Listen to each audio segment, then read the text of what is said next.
The BWA launches a program to repair roads after digging them up to fix burst pipes. Barbados increases its airlift out of the U.S. with American Airlines putting on daily flights. And a primary school on a mission to instill respect in its students for the elderly. Credible, balanced, committed. This is the CBC Evening News.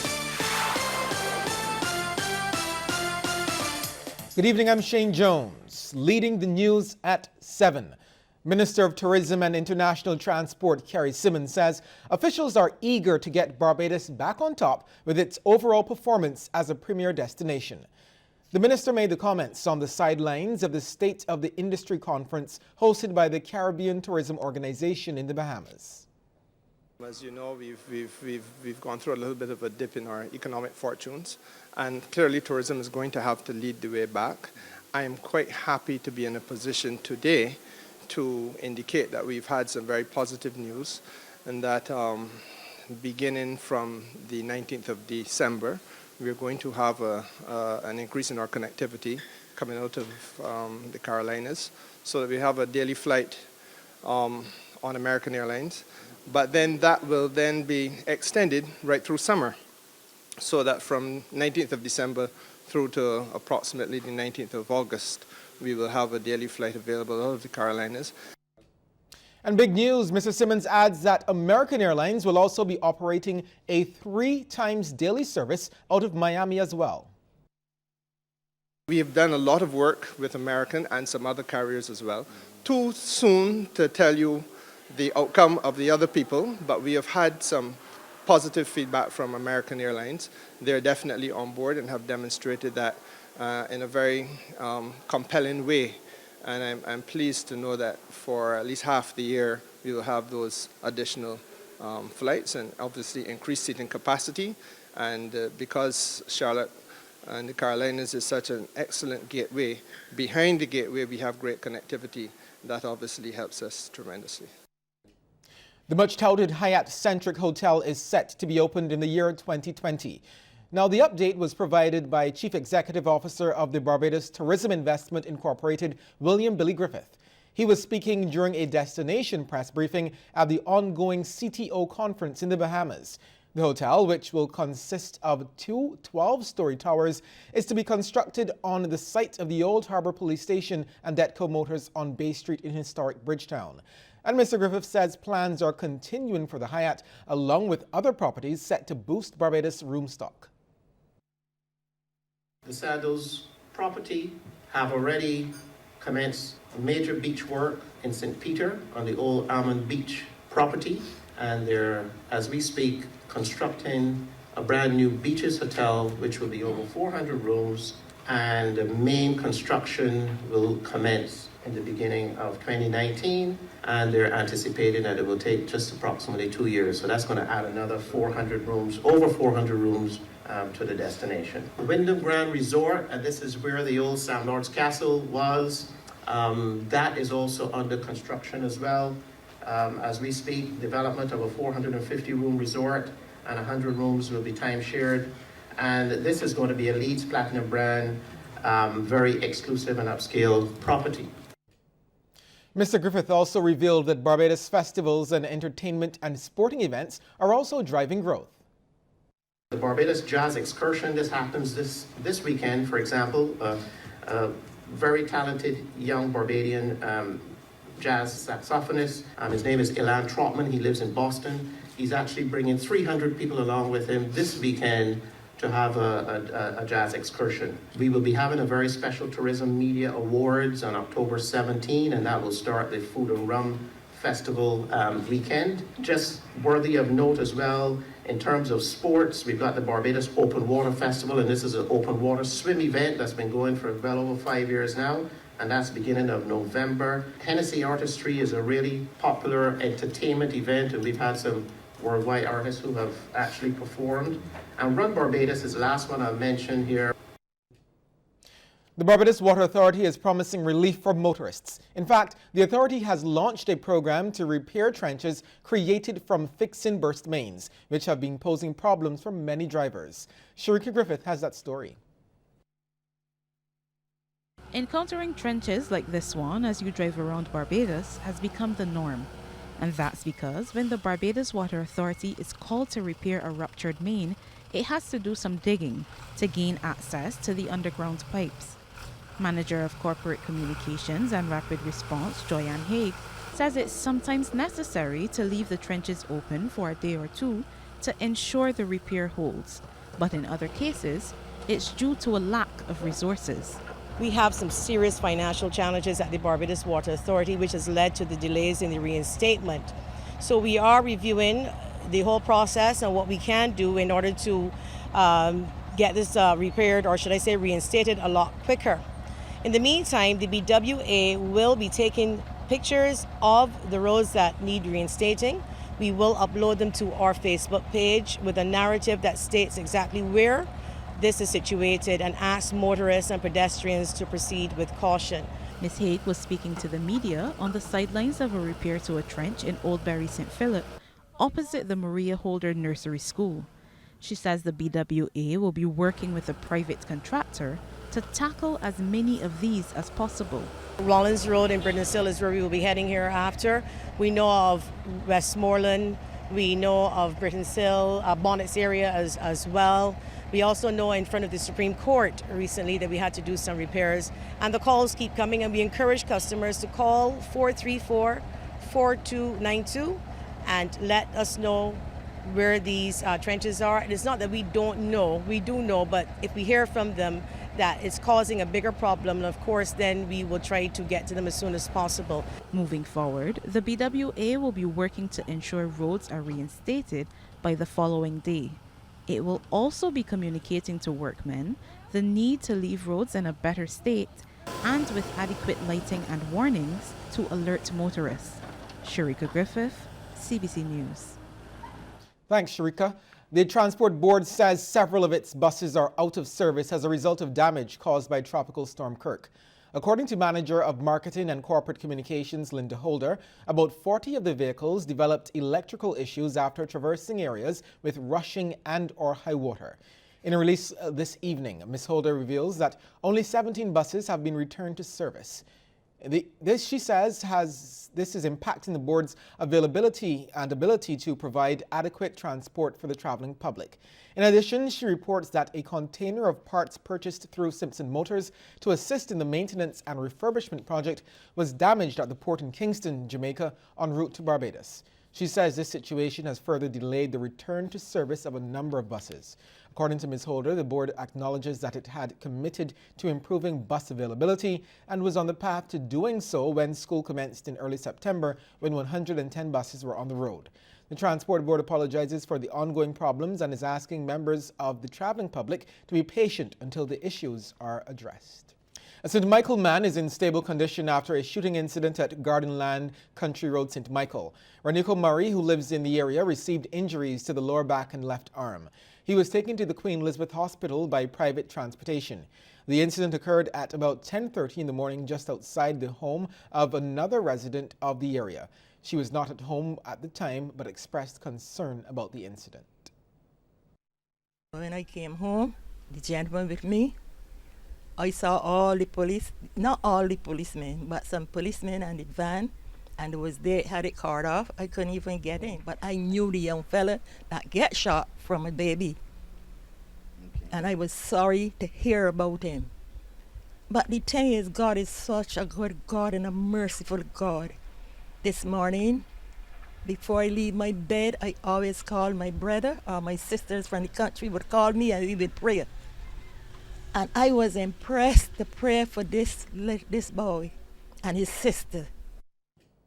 The importance of reading as a developmental tool is being stressed, even as many children opt for a tablet or some other mobile device instead of a book. The reminder comes as the island celebrates Education Month. Sharika Griffith has more. If given the choice between this or this, I would hazard a guess that most children would go with the second option. Principal of the St. Bartholomew Primary School, Hyacinth Harris, has come to the same conclusion. Children today do not enjoy books as much as they used to when I was a child, and these persons on this committee were children. Many of our children today resort to tablets, but even in using the technology, you have to be able to read. Ms. Harris was therefore pleased when the Lions Club South expressed a desire to join students for a storytelling session. Chairperson of the club's Youth and Education Committee, Suzanne King, says the session forms part of activities for Education Month. Our committee is reaching out to the youth, and reading is basic to our, as the principal said, basic to life. And we want to encourage the children not just to read, but enjoy reading. During the interactive session, students were captivated with the stories of Zana, a character from a series of books written and illustrated by Barbadian Aisha King. Ooh! Zana took hold, the sight of garbage in numbers untold. Then it hit her, the scent from the scene. She sniffed and sneezed, and she turned the most awful green. She says the books about the environment are meant to be fun and educational. I've tried to make it as fun as possible for them to read and for them to learn something, especially at the end of the book where there are little activities that they can do, words that they can learn, things that they can learn. And they'll keep that in mind as they go through their school life and hopefully into adulthood. The club plans to continue the sessions at other public and private schools in the South. Sharika Griffith, CBC News. One primary school is ensuring it instills a sense of community and respect in its students at an early age. And it's doing this by bringing together members of two totally different generations. Lorna Jones reports. Traditionally, respect for elders has been the Barbadian way. Now, staff at the Eden Lodge Primary School are making sure this does not fade away. They held a special service dedicated to the members of the Seroptimus Village and Activity Center, also in Eden Lodge. The service included performances and a Bible reading by the students. Principal Grace Wickham described the morning's event as a part of the school's holistic approach to learning. We wanted to bring them to this learning experience of showing appreciation for the senior citizens of Barbados. We are also teaching them to show a greater appreciation, respect, and gratitude not only to the older people in their families, but in the community of Eden Lodge and in the wider community of Barbados. And one of the village's members says it's important that respect for elders is highlighted. Eden Lodge has always been our adoption. Either they adopt us or we adopt them. But we are that close because they are always interacting with us. And we are thankful because this is a good thing that the teachers is training these children in such a way that they would learn to respect old people, because nowadays it's going out of style. The students and staff also made a donation of food to the Seroptimus Village. Director Judith Gittins was grateful for the gift, which she says reflects the community spirit in Eden Lodge. We want to say thank you for this kind and generous donation. It was not expected. We know in these times things are getting a little harder for people, and sometimes people think so much of self, but Eden Lodge continues to be our friend, our partner, very community spirited, and we really thank you. And like I said, on behalf of the seniors, we will put these to very good use. During the service, a sermonette was delivered by Seventh-day Adventist pastor Haldane Graves, who reminded those in attendance to look to their elders for guidance. If anybody needs advice, they need to go to our seniors. Get some advice. You have a head full of wisdom that you can impart to those who need counsel and guidance. After the service, the little ones made sure they showed love to their elders. Lorna Jones, CBC News. Thanks, Lorna. Nerese Thorpe is the first winner of the COSCAP Jackie Opal Scholarship. The announcement was made today at the institution's Belleville headquarters. Ms. Thorpe received full tuition for the Barbados Community College's Associate's degree in music. Calypsonian Mr. Blood presented her with the check. COSCAP CEO Erica Smith says the scholarship was created because of Jackie Opel's influence and position in the Barbadian music landscape. As we seek to develop our cultural industries, and in so doing understand the nexus between culture and cultural expressions, the arts and commercialization through these industries, we can take guidance from someone who perhaps intrinsically understood the connection and strategically sought to commercially and otherwise take advantage of the value that could be generated, hence the creation of Spooge. Head of the music department at the BCC, Roger Gittins, hailed the inaugural scholarship as a significant moment for music education in Barbados. We have a situation here where COSCAP is reaching back through the thoughts of the inspiration of Jackie Opel to invest in someone as young and as talented as Nerys, who we hope and we believe will, through her education at BCC, develop the skills and the drive to not just play, but to compose and arrange music and possibly produce as well. At a time when health officials are expressing alarm at the impact of non-communicable diseases, local insurance company ICBL has joined the fight. ICBL has designed a new program helping Barbadians take that important step towards adopting a healthy lifestyle. The program, called Easy Wellness, was launched at ICBL's Roebuck Street office. Nurse Administrator and Program Coordinator Lisa Brathwaite Graham says Easy Wellness is an evidence-based, comprehensive and cost-effective intervention for improving the health status and expenditure of its group health portfolio clients. The program is designed utilizing several components to meet its health clients' wellness needs. Our mission is to empower ICBL's group health clients to engage in pragmatic solutions to empower their health, well-being, and productivity. The program's components will respond to the comprehensive wellness needs of our clients and reduce absenteeism and presenteeism in the workplace. Now, everyone is normally familiar with absenteeism due to sickness, but presenteeism, somewhat unfamiliar, occurs where people come to work and cannot be productive because they are too sick.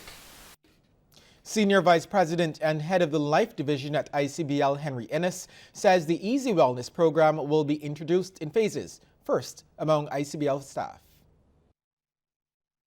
We've done presentations to groups, and we'll continue doing that kind of community involvement. But we have to keep it manageable as it is right now. We have to be realistic. The need is far greater than our capacity to fill it at this point in time. And it will require, I believe, an industry approach. It will require an approach. University will have to be involved as well. It will require other insurance companies. It's a very huge problem that we have to address.